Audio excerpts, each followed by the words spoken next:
আজকে কিন্তু চলে গেছিলাম আরো একটা রিসেপশন পার্টি ইনভিটেশনে। আর প্রথমে বলে দিই, এই মাসের এটা আমার সেকেন্ড ইনভিটেশন। তো ঢোকার সাথে সাথে দেখলাম যে গেটটা খুব সুন্দর করে সাজানো হয়েছে। Hi everyone, welcome back to my new mini blog. এখানে কিন্তু অল্প একটু ভিডিও আমার বোন করে তোমরা তো দিয়েছিল। দেখতেই পাচ্ছ এখানে টুনি লাইট দিয়ে ডেকোরেশনটা করা হয়েছে, যার জন্য একটু অন্ধকার অন্ধকার লাগছিল, কিন্তু এই দিকগুলো কিন্তু খুব সুন্দর লেগেছে। এখানে কাকিমুনিরা দাঁড়িয়ে ছিল, কারণ আমরা ভিডিও করে খুবই লেট করে ফেলেছিলাম তার জন্য।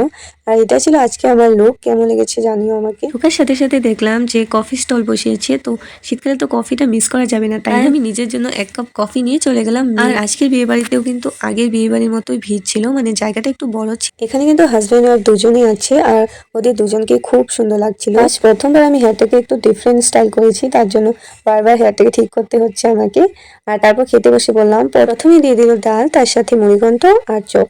তারপর দিয়ে দিল এখানে কাতলার পোস্ত, মানে পোস্ত দিয়ে কাতলা মাছ থেকে বানানো হয়েছিল। তো এটা খেতে আমার বেশ লেগেছে, মানে সব থেকে টেস্টি কিন্তু এটাই হয়েছিল। তো তো গরম গরম ভাতের সাথে কাতলা কালিয়াটাকে আমি মেখে মানে খেয়ে নিলাম। তারপর দিয়ে দিল এখানে মাংস, আর তার সাথে ছিল ফ্রাইড রাইস। তো ফ্রাইড রাইস আর মাংস, তো মানে কম্বিনেশনটা বুঝতেই পারছো কেমন লাগছে। আজকে বিয়ে বাড়িতে কিন্তু শুধু আমি আর বাবা গিয়েছিলাম, মা দিদি ওরা কেউ যায়নি। তো আমি খেতে খেতে ওদের কথাই ভাবছিলাম যে আমি একাই খেয়ে যাচ্ছি, ওরা আসতে পারেনি। তার সাথে কিন্তু চুমকিতেও আজকে যায়নি। তারপর দেখো দিয়ে দিল রসগোল্লা, তার সাথে মিষ্টি দই আর চাটনি। আর এদিকে আমার ভাগনা, ওর নাটকগুলো আমি দেখছিলাম, ওর এত ঝাল লাগছিল, কিন্তু ও নমুনাগুলো কি করছিল, মানে ও সবসময় এরকম একটিংই করে। খাওয়া দাওয়া করে আমি যখন হাত ধুতে গেলাম, আর এখান থেকে গেটটা দেখতে পাচ্ছ যে কতটা লম্বা হয়েছিল আজকে গেটটা। তারপর খাওয়া দাওয়ার পর একটু গিয়ে বসলাম সেখানে।